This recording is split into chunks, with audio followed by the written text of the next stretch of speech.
Es Diana Laura, yo les explicaré la fase 1 de nuestro proyecto. Originalmente nuestro dataset contenía 18 variables, sin embargo, tras un análisis de relevancia clínica y correlación, decidimos reducirlo a 9 variables. Nosotros realizamos esto ya que las variables restantes introducían ruido estadístico que nos impedía que los algoritmos de clustering encontraran patrones significativos. Al nosotros centrarnos exclusivamente en los signos vitales, no solo estamos mejorando la precisión matemática del modelo, sino que también estamos garantizando que las decisiones de agrupación tengan una interpretación médica directa, así convirtiendo datos brutos en perfiles fisiológicos coherentes. La elección de nuestro modelo fue un proceso de validación comparativa, ya que estamos evaluando el DBSCAN, pero en datos fisiológicos, los cuales sabemos que son continuos y densos por naturaleza. El DevScan estaría fallando al encontrar regiones de baja densidad que separen los grupos, resultando en un clúster inútil, por así decirlo. Por ello, nosotros optamos por usar el GMM, el Gaussian Mixture Model, ya que este es superior en este caso porque nos estaría modelando los datos mediante las distribuciones de probabilidad superpuestas. Esto en medicina es vital, ya que un paciente no pasa de estable a crítico de una forma binaria, sino que existe una zona de transición y el GMM nos está permitiendo modelar esa incertidumbre clínica mediante componentes probabilísticos, algo que unos algoritmos rígidos no estarían logrando.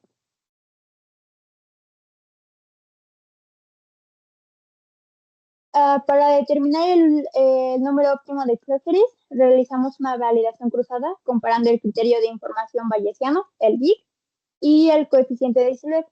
Aunque el BIC sugiera un K igual a 6 por una cuestión de ajuste matemático, el coeficiente de silueta nos está dando una alerta para valores de K mayores a 2, ya que el coeficiente se vuelve negativo, lo que nos estaría indicando que los grupos se están superponiendo erróneamente.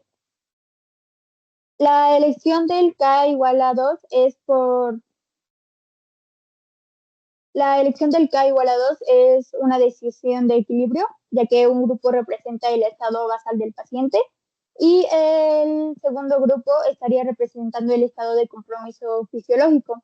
Además que estamos implementando una capa extra de detección de anomalías basadas en la densidad de probabilidad, lo que significa que cualquier dato que caiga en las colas de la distribución de GMM se etiqueta automáticamente como un caso atípico, un outlier. Así nos permite identificar urgencias reales que escapan a los perfiles estándar.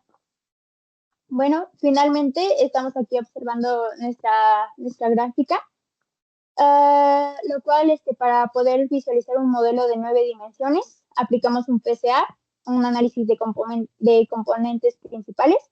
Aquí pueden ver la segregación. En colores estamos observando, bueno, los colores que se pueden ver en la gráfica, son los dos perfiles principales. A pesar de la proyección a 2 dimensiones, se puede observar que existe una separación clara, pero la cual es fluida, lo que confirma la eficacia del entrenamiento.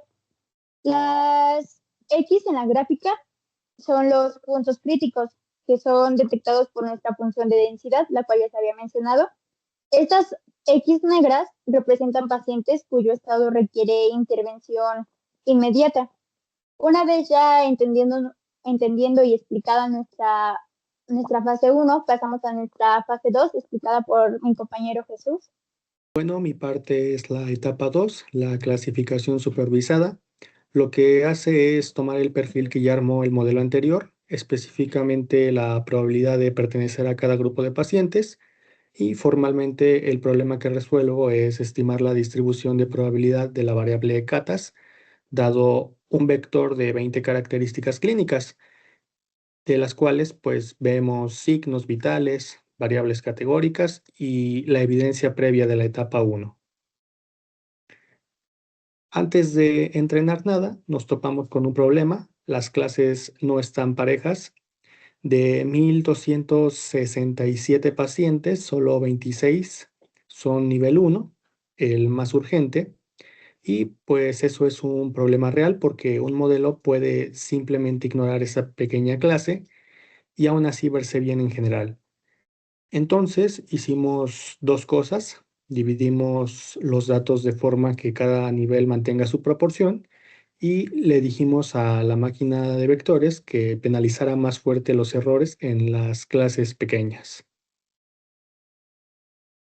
Asimismo, comparamos dos modelos, básicamente la máquina de vector de soportes con kernel radial y un perceptrón multicapa bajo un protocolo pues idéntico que se estableció, el cual fue la validación cruzada estratificada de 5 particiones, evaluada con F1 macro, el cual pues pondera por igual a las 5 clases sin favorecer a las mayoritarias. La máquina de vectores en este caso obtuvo 0.4318 en validación cruzada y 0.4976 en el conjunto de prueba independiente, superando pues de forma consistente al perceptrón, que obtuvo un 0.2499 y un 0.3178 respectivamente. En consecuencia, pues seleccionamos la máquina de vectores como modelo definitivo para esta etapa. Y bien, en las métricas generadas, una de ellas fue la matriz de confusión. Para leer esta matriz, pues básicamente cada fila es el nivel real del paciente, cada columna es lo que predijo el modelo. Y si miramos la fila del nivel 4, vemos que de 92 pacientes reales, 51 se acertaron, pero 29 se fueron al nivel 5, ¿sí? El de al lado justamente. Ahora, si nos vamos a las esquinas de la matriz, nivel 1 contra los niveles 4 y 5, y al revés, ahí pues lo que podemos observar es que no hay ni un solo caso.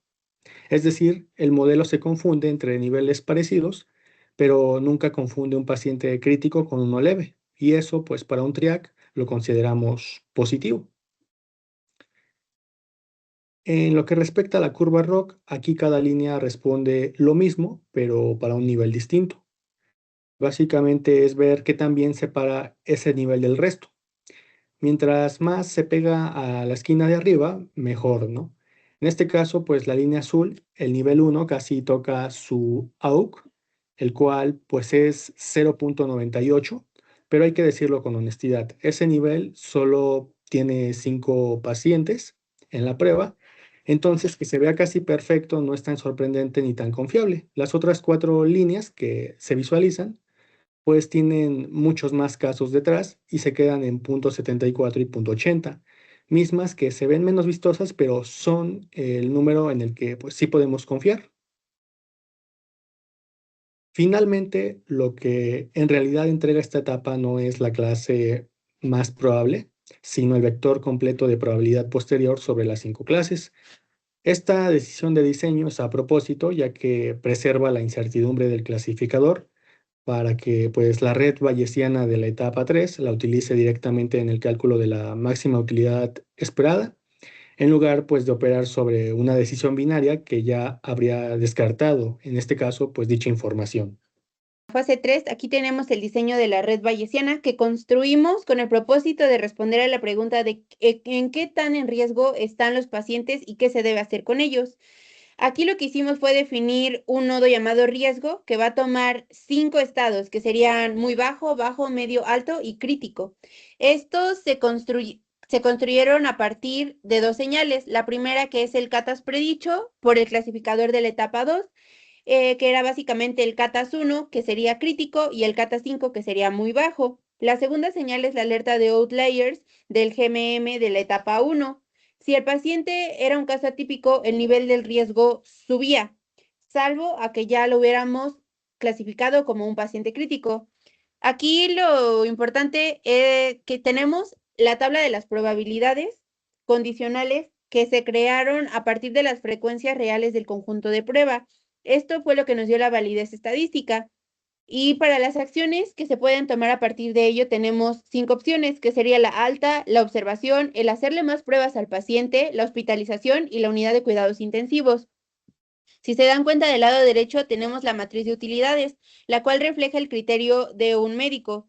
El dar de alta a un paciente crítico tiene una penalización de -400, que sería catastrófica, mientras que mandar a alguien a UCI sería un riesgo muy bajo, que solo se penalizaría con -80. La idea aquí es que subestimar el riesgo sería 5 veces más agresivo que solamente sobreestimarlo.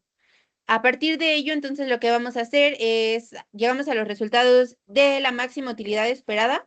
Y aquí para cada paciente, lo que hicimos fue, calculamos la utilidad esperada de cada acción como la suma de la probabilidad de cada estado de riesgo multiplicada por la utilidad de acción en ese estado y elegimos la acción con mayor utilidad esperada. Aquí lo que hicimos fue que no solo usamos la clase predicha del SVM, sino que propagamos las probabilidades completas del clasificador, lo que nos permitió que la incertidumbre no se descarte de forma silenciosa. Aquí, como pueden ver, tenemos un conjunto de prueba con 254 pacientes, el cual el sistema recomendó más pruebas para 116, observación para 77, hospitalización para 56 y unidad de cuidados intensivos para 5. Esto tiene coherencia, ya que la mayoría no son críticos, pero el sistema tampoco simplificaría todo a una simple acción. Bueno, algo que nos pareció muy importante fue que la hospitalización y la unidad de cuidados intensivos se activan incluso en pacientes cuyo riesgo es medio. Cuando la distribución tiene masa no despreciable en alto crítico, esto se le conoce como el principio de precaución médica. Esto también está integrado de forma matemática y hace coherencia a lo que se está explicando. Bueno, pasando a la interpretación clínica, lo que tenemos, como pueden ver en la gráfica, se distribuyen las acciones por nivel de riesgo. Esto tiene el sentido que les he venido explicando. En niveles muy bajo y bajo predominan la observación y el hacerle más pruebas al paciente, y a partir del nivel alto la hospitalización escala drásticamente. Si se dan cuenta, UCI queda casi exclusivamente reservado para solo los casos muy críticos. Esto aquí lo que nos dice son dos cosas muy importantes. Primero, los pacientes con signos vitales inestables van a recibir prioridad automáticamente y también se reduce la variabilidad en la toma de decisiones, ya que no depende solamente del criterio individual de un médico que esté revisando la emergencia. Bueno, aquí tenemos el prototipo interactivo de Streamlit, que es nuestra interfaz. Aquí se las voy a explicar un poquito más a fondo. Y ya sería detener y seguir con otro. Explicar un ejemplo con la aplicación que construimos, nuestro sistema de triaje hospitalario inteligente. Aquí vamos a poner un paciente con 60 años de edad que llega por lesión, le vamos a poner que no. En estado de conciencia tenemos 4. Vamos a decidir escoger el que no responde, llega en un estado inconsciente. ¿Cómo llegó? Vamos a poner que fue en una ambulancia pública con una línea de emergencias. En la intensidad del dolor la vamos a dejar en 6.50. En la presión sistólica, para mostrar un caso de un outlier, lo vamos a poner en 160. En la frecuencia cardíaca lo vamos a dejar en 100 latidos por minuto. En la temperatura 38 grados. En la presión distólica 90 y en la frecuencia respiratoria 20. Entonces vamos a evaluar al paciente. Y aquí era de esperarse, este es un caso atípico, es un riesgo crítico y la recomendación que nos sugiere esta aplicación es mandarlo a la unidad de cuidados intensivos. Aquí podemos ver los detalles técnicos de los cálculos basados en lo que hemos venido explicando. En este caso, como se dice, en GMM sería un caso atípico. En el CATAS predicho estaría entre el CATAS 2 y el CATAS 3. En la distribución de riesgo podemos ver que está en crítico y alto, aunque crítico gana, y la utilidad esperada por acción es alta.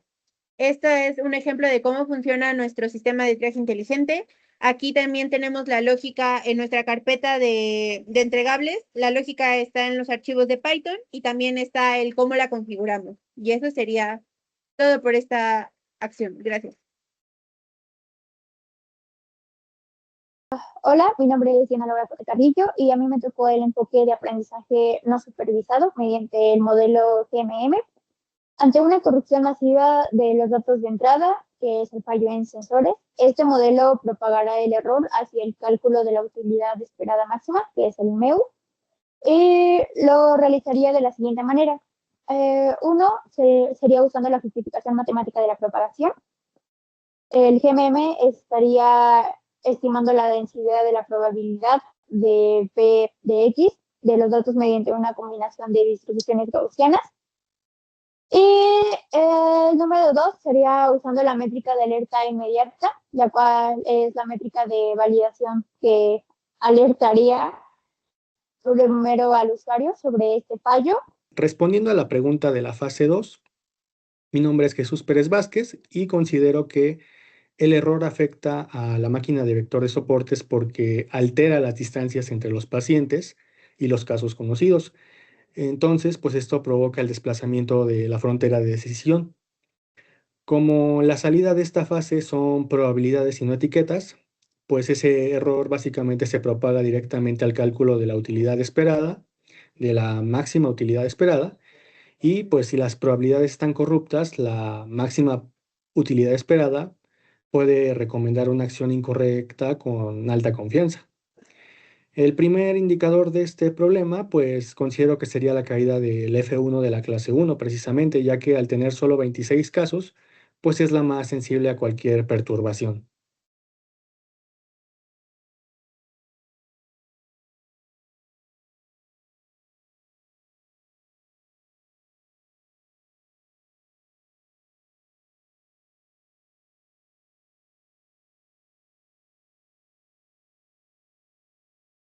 Mi nombre es Jania Guadalupe García Soria y para la pregunta, si los datos de entrada sufrieran una corrupción masiva, nuestro modelo, la red bayesiana, la propagaría de forma controlada y hacia el lado seguro. Aquí el punto clave es que la red bayesiana no trabaja solamente con una etiqueta. Lo que haría entonces sería propagar las distribuciones de probabilidad sobre los 5 estados de riesgo que expliqué. Entonces, si los datos corruptos hicieran que el clasificador de la etapa 2 entregara probabilidades dispersas e inciertas entre todos los niveles del CATAS, esa incertidumbre entraría directamente a la fórmula de la utilidad esperada. Aquí el resultado sería que ninguna acción tendría una utilidad esperada claramente dominante, ya que por la simetría de la matriz que ya les había comentado, el dar de alta a un paciente crítico tendría una penalización de menos 400, que sería 5 veces más que mandar a la unidad de cuidados intensivos a un paciente con riesgo muy bajo, que tiene penalización de menos 80. Entonces, aquí lo que haría es que el sistema naturalmente haría que la acción fuera más conservadora, ya que fuera hospitalización o la unidad de cuidados intensivos.